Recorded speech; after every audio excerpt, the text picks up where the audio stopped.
ফটিকছড়ি উপজেলা ছাত্রদল আয়োজিত শহীদ রাষ্ট্রপতি জিয়া রহমান স্মৃতি ইউনিয়ন ভিত্তিক গোল্ড কাপ ফুটবল টুর্নামেন্টের গ্রুপ পর্বের দ্বিতীয় খেলা শনিবার বিকালে নানপুর লায়লা কবির কলেজ মাঠে অনুষ্ঠিত হয়েছে। খেলায় বক্তপুর ইউনিয়ন ছাত্রদলকে হারিয়ে বিজয়ী হয়েছে নানপুর ইউনিয়ন ছাত্রদল। খেলার উদ্বোধন করেন চট্টগ্রাম উত্তর জেলা বিএনপির সাবেক সদস্য মোহাম্মদ আবুল কালাম। টুর্নামেন্ট পরিচালনা কমিটির আহ্বায়ক ও ফটিকছড়ি উপজেলা ছাত্রদলের সাবেক আহ্বায়ক মিয়া মুশতাফুল আনোয়ার চৌধুরী মশুর সভাপতিত্বে টুর্নামেন্ট পরিচালনা কমিটির সদস্য সচিব ও ফটিকছড়ি উপজেলা ছাত্রদলের আহ্বায়ক মহিনুদ্দিনের সঞ্চালনায় এতে প্রধান অতিথি ছিলেন ছাত্রদলের সাবেক কেন্দ্রীয় সদস্য চট্টগ্রাম উত্তর জেলা কৃষক দলের সদস্য সচিব ও নানপুর লায়লা কবির ডিগ্রি কলেজের এটক কমিটির সভাপতি নাজিমুদ্দিন শাহিন। চট্টগ্রাম উত্তর জেলা বিএনপির যুগ্ম আহ্বায়ক শিল্পপতি সরওয়ার আলমগীরের পৃষ্ঠপোষকতায় টুর্নামেন্টের এই খেলায় বিশেষ অতিথি ছিলেন চট্টগ্রাম উত্তর জেলা উলামা দলের সদস্য সচিব হাফেজ জয়নাল আবেদিন ভান্ডারী, বীর মুক্তিযোদ্ধা বজল আহমদ, বক্তপুর ইউনিয়ন বিএনপির সভাপতি খালেদ মাহমুদ বাবুল, আলাউদ্দিন চৌধুরী, জয়নাল আবেদিন মেম্বার, বিবিরহাট বণিক কল্যাণ সমিতির সাধারণ সম্পাদক মোহাম্মদ বেলাল উদ্দিন, ফটিকছড়ি উপজেলা যুবদলের সাবেক সাংগঠনিক সম্পাদক তহিদুল আলম রফিক, বিএনপি নেতা এমদাদুল ইসলাম মানিক, উপজেলা যুবদলের যুগ্ম আহ্বায়ক মামুন সরওয়ার, নাজিরহাট পৌর যুবদল নেতা হাসান কবির, নাজিরহাট পৌর যুবদলের সিনিয়র যুগ্ম আহ্বায়ক মোজাহরুল ইকবাল লাবলু, যুবনেতা জাহাঙ্গীর আলম, ফটিকছড়ি জিয়া মঞ্চের সভাপতি আলী জহির ও উপজেলা যুবদলের সদস্য বাবর মিয়া বাবলা। স্বাগত বক্তব্য দেন ফটিকছড়ি উপজেলা ছাত্রদলের যুগ্ম আহ্বায়ক এম এ মাহফুজ।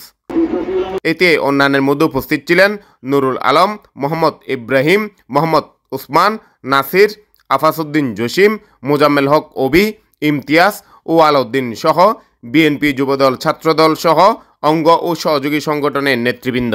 ফটিকছড়িকে একটি সুন্দর রাজনীতির উপহার দেওয়ার জন্য যেই নেতা আজকে দীর্ঘ এত বছর কষ্ট করে যাচ্ছেন, আজকের খেলার প্রধান পৃষ্ঠপোষক জননেতা জনাব সরওয়ার আলমগীর ভাই যে মেসেজ ফটিকছড়িবাসীকে দিচ্ছে সেটি হচ্ছে ছাত্র যারা আছে তারা তাদের যেই কর্মকাণ্ড সেই কর্মকাণ্ড থেকে আজকে ছাত্র সমাজ পিছিয়ে গিয়ে তারা মাদকাসক্তের দিকে আসক্ত হয়ে যাচ্ছে।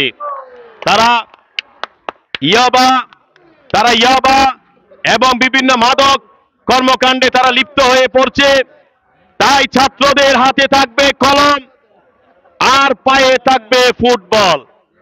এই হাতের কলম দিয়ে তারা বিশ্বকে দেখিয়ে দেবে আমরা একটি মেধাবী জাতি সৃষ্টি করেছি, আর পায়ের বল দিয়ে তারা লক্ষ লক্ষ দর্শকদেরকে আনন্দ দিবে, মাতিয়ে রাখবে বিনোদনের মাধ্যমে, যাতে করে কেউ যাতে মাদকাসক্তের দিকে ঝাঁপিয়ে না পড়ে, মাদকাসক্ত হয়ে যারা পরিবারের বোঝা হয়ে না যায়। সেজন্য ক্রীড়া অঙ্গনের মধ্যে ভালো খেলে তারা পরিবারের মুখ উজ্জ্বল করবে, সমাজকে একটি সুন্দর সমাজ ব্যবস্থা নির্মাণ করবে। দীর্ঘ 18টি বছর বাংলাদেশ জাতীয়তাবাদী ছাত্র দলের নেতা কর্মীরা যারা সাহসের সাথে যারা একটা তারুণ্য নির্ভর মেধা নির্ভর ছাত্র সমাজ যুব সমাজ গড়ার কাজে আত্মনিয়োগ করতে পারে নাই, জাতি মাদক মুক্ত একটি সমাজ গড়ার জন্য জাতীয়তাবাদী ছাত্র দলের যে প্রচেষ্টা সেই প্রচেষ্টা চালিয়ে যেতে পারে নাই। আজকে 5ই আগস্টের পট পরিবর্তনের পরে যুব সমাজকে মাদক মুক্ত একটি তারুণ্য নির্ভর সমাজ গড়ার কাজে অংশগ্রহণের নিমিত্তে বাংলাদেশ জাতীয়তাবাদী ছাত্র দলের এই উদ্যোগকে আমি প্রশংসা জানাই।